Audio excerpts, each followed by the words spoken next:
my immediate reaction is they've always been terrible human rights abusers in Saudi Arabia, right? It was this that pushed everyone too far. But remember, they have executed many, many people for reasons that are not clear to anybody. There are women dissidents who are in prison in the wake of the protests last year, or what they claim were protests, who were pushing for women to be able to drive. I mean, there's so many things. The U.S. historically has done a lot of business relations with human rights abusers. We do business in China, so... Which is why this may come as a huge surprise to NBS. Exactly. Yeah. I mean, think of all the things that he's done already, right? If this is indeed true, he takes the prime minister of Lebanon, kidnaps him, puts him on national television, and forces him to resign. He puts these women in prison. He's done all kinds of things. So why wouldn't he think, if indeed he and the country are responsible for this, that he couldn't, do this? I think it's because we have a very high regard for journalists in this country. Some people may not believe that, but we are protected by the First Amendment. We beat out guns, right? And journalists are held to a different regard in other countries. Also, he's not quite a full journalist, right? He was very connected with the previous regime, the previous power structure in the country. You could say he worked possibly as a spy. I mean, it's a little more ambiguous than what you and I, what I used to do full time and what you guys do full time as a journalist. In the desert. I mean, think about Davos in the Alps.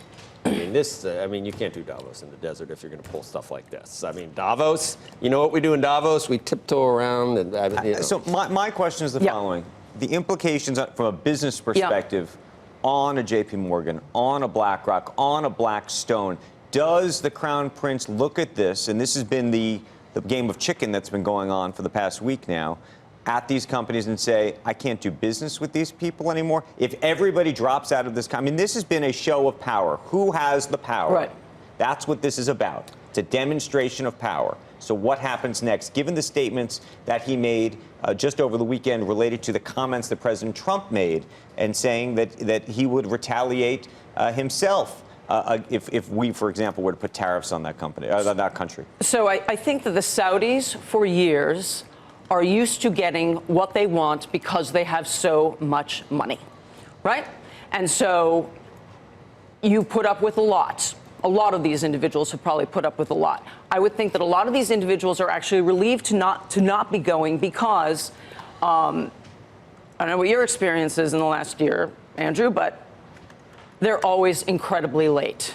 They rearrange things 10,000 times. They expect you to kowtow to them no matter what's going to happen because they have so much money, because the prince is going to be in town. And so now they haven't, wow, we don't have to go to this thing, which maybe is a complete and total farce. I mean, when you sit there and listen to these panels about how the government is going to grow this huge city in the desert from scratch, I mean, most of these guys internally roll their eyes and say, please give me a break. I'm much more interested in how we approach this as a country in terms of, our strategic interests in the Middle East, vis-a-vis Iran, and because okay, so that's a very different question than what he asked, right? It's a very different question, yeah, and also in terms of, you heard, I mean, Trump's very honest talking about, the impact that other people wanted to sell. I think isn't it a $200 billion?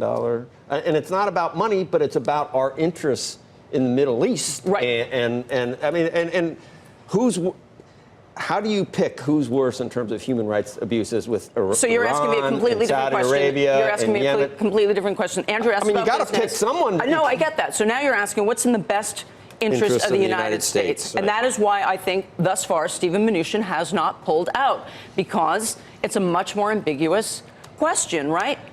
The U.S. government has allies that are human rights abusers. Right. That's the fact of the matter, right? Who are you going to, quote unquote, do business with in terms of this administration has made a choice. We prefer Saudi Arabia over Iran. The previous administration chose Iran over Saudi Arabia. I mean, the question is why this one event has become the crucible. I'm curious as well. The crucible for what side you're on. It's timing.